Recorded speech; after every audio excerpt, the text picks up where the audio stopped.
E depois da empatia, depois da definição do problema, há que gerar uma ideia. O meu próximo convidado é o João Medeiros.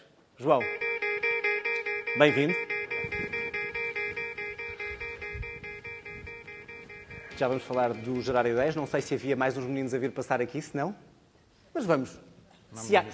Não, vamos esperar um bocadinho. Okay. Deveria ter sido antes de eu te apresentar. De qualquer maneira, vamos então gerar ideias. Acontece. Está aí alguém atrás da porta ou não? Não está. Não foi mal. Fica a ilustração para depois. Ficam distraídos. Eu estava a ouvir o Pedro a contar esta história, a apresentar o João Medeiros. Ele é editor da prestigiada revista Wired e é um privilégio tê-lo aqui connosco. Uma revista que, João, e sobretudo na tua editoria ou secção, como lhe queiras chamar, procura isso mesmo. Ou seja, as novas ideias. O que é que daqui a 6 meses vai ser aquela ideia que toda a gente vai falar acerca disto. Eu não sei, mas eu acho que isto que vimos aqui foi motivo de um artigo teu. Eu escrevi sobre o Embrace, acho que era o mesmo projeto. Foi de facto a Jane Chen. Nós vamos ter uma conferência no Wired em novembro, ela vai lá também falar. E foi de facto um processo em que ela foi à Índia, ao Nepal, e tentou perceber qual era o problema. Tentou perceber o problema da perspectiva das pessoas, de facto. Ela conheceu, por exemplo, uma mulher na Índia, o nome dela era Savita. E o bebê tinha acabado de nascer. Mas o bebê nasceu prematuro. O problema é que os bebés prematuros, obviamente, não têm massa, não têm gordura. Portanto, têm dificuldade no desenvolvimento dos órgãos, etc. Portanto, isso cria uma série, mesmo os que sobrevivem, cria uma série de problemas mais tarde na vida. O problema desta mulher em particular era que o hospital ficava a 4 horas. Como vimos. E depois o problema era transportar e não a incubadora. Portanto, perceber isso. E depois eles criaram, de facto, esse João, que foi. Nós estamos aqui a falar de design thinking e eu acho que pelo teu percurso e pela tua profissão é curioso, deixem-me só dizer que o João, corrijo-me se eu estiver errado, é doutorado em Cosmologia pelo Imperial College e Física e Astronomia pela Universidade de Southampton. Eu estou apenas a dizer isto por uma razão. O que é que leva alguém ligado a este estudo a dizer não quer ser jornalista? Contra mim falo. Como ligado a isso? Sim, não. Quer ser jornalista? Ser jornalista e não cientista, por exemplo. Obviamente, eu fiz o doutoramento.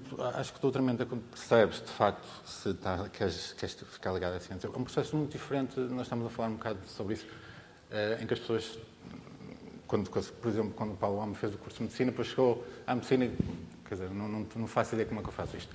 A ciência é um bocado a mesma coisa. Nós temos um bocado... na educação universitária, aprendemos de uma determinada maneira, aprendemos para fazer testes, para fazer exames. Não estamos habituados a pensar, não estamos habituados a gerar ideias e chega-se à ciência, é um processo completamente oposto. Eu sou sincero, tive dificuldades com isso. Não com o processo criativo, mas tive dificuldades com o processo criativo na parte científica. E escrever foi uma coisa que eu sempre fiz. Mas ao escrever, apesar de ser na Wired, que procura as novas ideias e coisas que eu acho que às vezes olho para a vossa capa e penso, mas isto ainda não foi inventado. E vocês já quase que na própria capa da revista provocam isso. Claro. Como é que tu consegues descobrir uma nova ideia? É pesquisa? Como é que se chega ao processo para chegar a uma ideia fantástica? Estás a falar editorialmente ou sob o ponto de vista jornalístico? Não, do ponto de vista jornalístico. E como é que vocês descobrem aquilo que publicam? Sim, muita pesquisa. Os artigos que eu escrevi, de facto, foi pesquisa, curiosidade, ler muito, falar com muitas pessoas, porque muitas vezes encontrar aquilo que ainda não está na internet, que as pessoas ainda não podem encontrar na internet, e muitas vezes isso é falar com as pessoas. Hoje que na idade da internet, as pessoas esquecem-se que o maior processo de conhecimento e de conhecimento rápido, de aquisição de conhecimento, é de facto falar com pessoas. Isso permite dar-nos um shortcut fantástico. A internet é o contrário, ou seja, torna-nos mais preguiçosos. Aí não encontramos a boa ideia. Há vantagens para a internet, obviamente. Agora, falar com uma pessoa e colocar... Nós não podemos colocar uma pergunta à internet. Podemos colocar ao Google, mas temos uma lista de websites que não tem nada a ver com aquilo que nós queremos. Perguntar à pessoa permite uma maior, obviamente, aproximação àquilo que nós queremos. E muitas vezes o processo de pesquisa jornalística é mesmo esse. Eu posso falar com um investidor, startups, o que é que você está interessado agora? Quais são as empresas em que está? O que é que o excita? Ou mesmo com o cientista, etc. Um dos artigos que eu escrevi foi precisamente esse. O primeiro grande artigo que eu escrevi Sou um engenheiro eletrotécnico no Imperial College. E eu sabia que ele começou a fazer microchips para a Siemens, Motorola, etc. E agora estava a fazer microchips para o corpo humano. Eu tinha mais ou menos a ideia do que é que ele estava a fazer, mas fui lá falar com ele e de facto, quando ele me explicou a dimensão da ambição dele e daquilo de facto que ele já estava a fazer, eu fiquei embasbacado. Era uma história que não se encontrava em lado nenhum. E como é que se chega a esse patamar, a essa ideia que é de facto importante e pode mudar a vida de todos nós? Com a investigação, por exemplo, como é que descobriste essa situação? Através de... Esta situação foi quer dizer, vi uma press release qualquer, uma coisa pequena, em que falavam de microchips e fui falar com ele. E de facto é passar ali tempo. Foi uma entrevista de 2 horas. O artigo depois foram 3 meses, em que eu basicamente segui-o para todo lado, em ganhar confiança com ele. Mas só através dessa imersão, que nós dizemos, imersão jornalística, é que consegues. E como é que, porque és um observador privilegiado trabalhando nesta revista e contactando com todas estas novas dimensões, algumas das quais não sabemos que estão a acontecer neste momento e vão mudar a nossa vida daqui a uma semana, como é que já chegaste a um padrão de como é que se consegue gerar uma ideia? É algo de espontâneo? É algo em que um brainstorm é muito importante ou não? Ou fecham-se as pessoas ali dentro de uma sala durante 3 horas e depois não resulta nada? Qual é o melhor método para se gerar uma ideia, para se encontrar uma ideia para um problema? Eu diria... O brainstorming é uma coisa interessante. O brainstorming foi uma ideia gerada nos anos 40. E segundo entendemos o brainstorming, basicamente as pessoas vão para uma sala, começam a falar, o free association, não há crítica. Isso já foi provado que está errado. Isso não, quer dizer, o número de ideias que consegues adquirir desse processo não é melhor. A melhor maneira, de facto, as pessoas terem preparação, reflexão e chegarem à reunião e apresentarem as ideias. Ou seja, é um processo mais... Um processo individual é mais eficaz e é útil, mais do que 5 ou 6 pessoas fechadas e forçadas a ter ideias. São as 2 partes essenciais do mesmo processo, mas o processo individual de reflexão é extremamente importante. De leitura, de reflexão, e as pessoas às vezes não acreditam muito nisso, mas estar a ler, estar a refletir sobre umas casas de banho, uma cafetaria, as mailbox, etc. Portanto, o pessoal tinha tudo que convergia. E muitos já, isto é uma chatice, vou perder tempo, tenho que perder 10 minutos a ir até ali só porque quero ir à casa de banho, etc. Mas ele queria basicamente toda a gente se encontrasse de uma maneira aleatória. Então, o que é que estás a fazer? Estou a fazer isto, não sei o quê. E assim que se geram ideias. O MIT Media Lab, que eu estive lá recentemente, fizemos um grande trabalho sobre eles, tem uma estrutura essencialmente igual. Eles têm os laboratórios todos nas partes laterais, tem um grande átrio, e os laboratórios estão todos, não há divisórias. Portanto, por exemplo, tem um departamento de óptica chamado câmara oculta, está perto do departamento de um cientista que trabalha com Lego, que está perto de um que faz próteses. E toda essa interação, mesmo só estar a ver o que é que o outro está a fazer ou não, é extremamente importante. Há um elemento aleatório, não estruturado, nesse tipo de brainstorming. Não é? Acreditas, e pela tua observação, pelo contacto que tiveste com todas essas novas ideias e esses geradores de ideias, que muitas vezes nós achamos que é um bocadinho de poesia, por exemplo, estou a ver esta magnífica janela que está aqui fechada, mas ir até ali abaixo, olhar para o Tejo, isso é uma boa forma de te estimular as ideias? Claro. Ou seja, sairmos do nosso ambiente, da nossa zona de conforto para encontrar uma ideia. Isso é poesia ou faz sentido? Whatever works, basicamente. Todas as pessoas são diferentes. Há pessoas que precisam... Havia um matemático muito famoso que a melhor maneira dele ter ideias é estar-se na cama. Eu, quando fazia ciência... Essa é boa. Para os alentejanos, que é o meu caso. Não, continua. Claro. Eu, quando fazia ciência, o meu supervisor também era português, João Magueijo, e nós muitas vezes vimos para o pub. E estávamos lá a falar ideias. Para onde? Para o pub. Para o pub. Íamos bebendo, etc. Isso porque estão em Londres, também não há outra alternativa. Não há cafés. Mas, whatever works, todas as pessoas são extremamente diferentes. Acho que na concepção de qualquer ideia é um processo de preparação, de reflexão pessoal, seja estar a ler, ou seja, estar a refletir, porque muitas vezes as ideias vêm depois da reflexão. Portanto, quando nós pensamos... Pensar é um processo que nós temos quando não sabemos o que é que estamos a fazer. E muitas vezes a fase da ideia vem quando não estamos a pensar em nada. Vem sobre o nosso... É um processo pré-consciente, basicamente. E quando nós dizemos que esta ideia é minha, há sempre aquela guerra, não, a ideia é minha. A ideia é de alguém ou a ideia é um repositório daquilo que eu hoje falei aqui, que observei, que senti, e no fundo a ideia nova é um somatório de ideias velhas que eu já tenho na minha cabeça. Ou é uma semente? Qual é a tua Acho que não opinião? Não há ideias originais em si. A ideia é mais ou menos como um código genético. Tens 4 bases, 4 aminoácidos que fazem toda a genética de todos os organismos à face da Terra. A ideia é mais ou menos isso. Tens ideias muito básicas e elementares, obviamente que eu não sei defini-las. A combinação dessas ideias, etc., que faz novas ideias.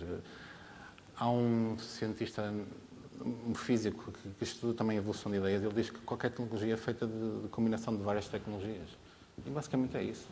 Quando é que, e um jornalista é preciso, para além de outras coisas, ter e eu gosto da palavra faro, para saber que de facto aquilo é notícia no meu caso, no teu caso, esta é uma boa ideia, até porque a tua secção é isso mesmo, é o que está a surgir. Acho que a Wired é isso tudo, mas tu ainda mais especificamente. Como é que tu fazes essa seleção? Isto é uma belíssima ideia, isto vai ser o futuro, isto vai ser uma solução que vai mudar o mundo. Como é que... É por feeling também? Ou falas com os teus colegas, como é? Não, há uma resposta emocional. Obviamente eu já tenho experiência como jornalista, há uma resposta emocional. Porque, vamos lá ver, eu como jornalista, eu obviamente faço reportagens sobre ideias, mas a minha ideia não é uma coisa pedagógica. Não tens uma ideia do que é que vais fazer? Vais desenvolver essa ideia? Sim, mas o que eu estou a dizer é o seguinte, eu não quero ensinar ninguém, a minha função como editor é entertainment, basicamente. Se eu não pego no leitor e ele leia um artigo, e foi história fantástica, e nesse processo de ver uma narrativa bem construída, não aprender alguma coisa, eu estou a falhar, mas o meu elemento elementar é a narrativa, essa resposta emocional. E, portanto, eu preciso... Mas isso é já a transmissão da ideia. Eu pergunto, é na fase anterior. Não, mas o que eu estou a dizer... Quando é que tu descobres que, não sei qual é o artigo que estás a trabalhar agora, esta é uma boa ideia, eu vou ter que dizer às pessoas que esta é uma boa ideia. É precisamente isso, essa resposta emocional que eu tenho. E depois digo, mas porquê é que eu gosto tanto disto? Não é? O último artigo que eu escrevi agora é sobre hormonas, a maneira como as hormonas funcionam na maneira como nós pensamos. Portanto, muitas vezes temos a ideia que todos os nossos processos de decisão são conscientes. Não são. Há uma grande parte que é basicamente hormonal. Quando estamos chateados, pensamos de uma certa maneira, quando estamos excitados, pensamos de outra, etc. E isso funciona diferentemente para mulheres e homens, obviamente. A primeira vez que eu li esta vida... Mas é isto também é uma resposta hormonal, não é? Claro. Que faz com que a mente humana seja marota. Só estou a dizer. Mas a primeira vez que eu li esta ideia veio através de um neurocientista que tinha sido um trader em Wall Street e que tinha verificado, basicamente, como é que a testosterona influencia dos traders, a excitação, etc. E tudo isso que levou à bubble, a dot-com bubble, e que leva hoje à crise. E ele tornou-se neurocientista. Ele estudou como é que as hormonas influenciam, de facto, a maneira como nós decidimos. A minha primeira resposta emocional depois tornou-se, mas porquê é que isto é uma grande ideia? E fui investigando, fui dizendo, isto de facto tem aqui algo que fala a todos nós. Portanto, há um processo emocional e depois há um processo cognitivo em que eu vou aprendendo sobre isso. Depois, quer dizer, é basicamente o meu processo, depois de ter essa reação emocional, é basicamente justificar porque é que eu a tive. Portanto, dá para entender. Se tivesses que construir uma equação com os compostos, e agora utilizando a parte química, os compostos que vão produzir uma ideia, a razão era o composto que tinha a menor percentagem ou a maior percentagem? Atendendo a essa teoria das hormonas, da emoção, sim.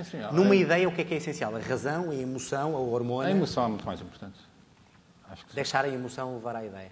Sim, a emoção é muito mais importante. Todos precisamos de respostas emocionais para nos ligarmos a algo. Aliás, quem teve essa ideia foi António Damasio.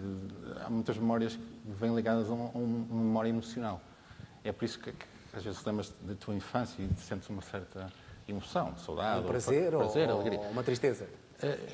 Acho que, quer dizer, a emoção é essencial. Se não tiveres a emoção, as ideias são frias e são um deserto, basicamente.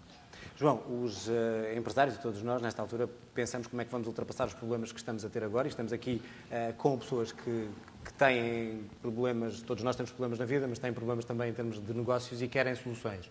O design thinking é encarado como algo diferente, novo, não digo para o Wired, porque a Wired já está a pensar qual é o new design thinking, mas que é visto por vezes aqui em Portugal por algumas pessoas, e talvez nos países mais latinos, com algum ceticismo. Tu achas que o design thinking pode ser, é uma metodologia capaz de resolver os problemas de um país, de uma empresa? É um método eficaz? Sim, claro. Como eu disse, acho que há vários métodos, design thinking é um deles, que funcionam. Acho que o essencial é ser criativo, a maneira como resolvemos os problemas. Como eu disse, a primeira vez que eu aprendi sobre design thinking foi através da Nova Base. E o que me pareceu é que muitos processos são um processo científico, basicamente. Percebe-se qual é o problema, define-se e vai testando várias hipóteses, etc. E é preciso ter essa abordagem para todos os problemas. Vês vantagens? Quais são as vantagens que vês neste método, em termos de resolver problemas, comparando com os outros que existem também? A emoção aqui, a conjugação de várias áreas é importante, é isso? Acho que sim, acho que há uma componente bastante mais científica, que é extremamente essencial. Acho que a criatividade, hoje em dia, é basicamente um processo científico. Acho que essa é a grande vantagem, porque uma pessoa observa e vai experimentando várias hipóteses, até definir o problema e vai experimentando várias hipóteses através de várias ideias. Isso é paralelo a um processo científico, claro, e acho que isso é perfeitamente válido. Tu trabalhas em Londres, onde eu já estive e onde o comportamento das pessoas é completamente diferente dos portugueses. Como é que se convencem os portugueses a serem mais abertos a estas novas ideias? Agora preciso da tua ideia para isto. Ou seja, há um ceticismo. Nós apresentamos um novo método, apresentamos algo novo. São capazes de te ler na Wired, mas depois, isso se calhar serve para outros, não serve para mim. Porque há uma certa relutância em aplicar este método cá. Nada, assim, acho que há estados. É apresentando resultados que as pessoas são convencidas. Não vale estar com palestras ou seminários se não houver resultados tangíveis. Portanto, é um bocado por aí. É através do exemplo. Nós seguimos esta metodologia, vejo os nossos resultados e eu não vos quero convencer, mas vejam e deduzam por vocês próprios se isto é um processo válido ou não.